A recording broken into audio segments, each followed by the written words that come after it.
Also following developments in news overseas, we learned today that Turkey shot down a Russian fighter plane that it said had crossed into Turkish airspace from Syria. Killed at least one of two pilots. This is the first time in half a century that a NATO member has downed a Russian plane. Russian President Vladimir Putin is calling the incident a stab in the back and has warned of significant consequences. Joining us to discuss the impact is NBC 10 military analyst Colonel Rick Kiernan. Colonel Kiernan's military resume includes 26 years of Army experience. He served our country in Germany, Vietnam, and Saudi Arabia. He was also presented with 2 Bronze Stars. Colonel, thank you so much for joining us. Let's start with a big picture look. We're only about 2 weeks removed from the terror attacks in Paris. What does this airstrike say about the conflict in Syria? Well, I think what it says, Keith, is that you can't tell the players without a program. There are so many entities in that part of the world, in that region, and there are so many dynamics going on. On the one hand, you have the NATO alliance, which has been in existence now for over 60 years.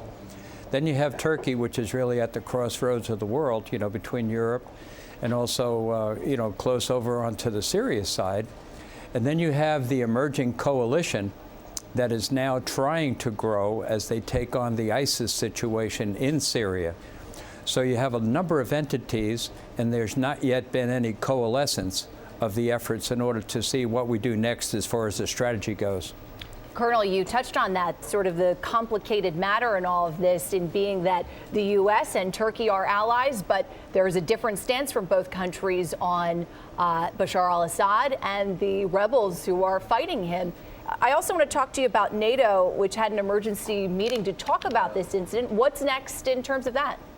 Well, I think the best thing they could do is what they did in Brussels today, which is start an immediate dialogue, as long as that is a constructive communication amongst the parties.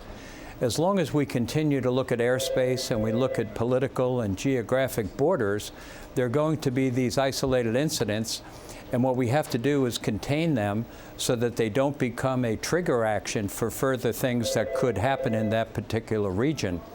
Airspace is always something that needs to be looked at.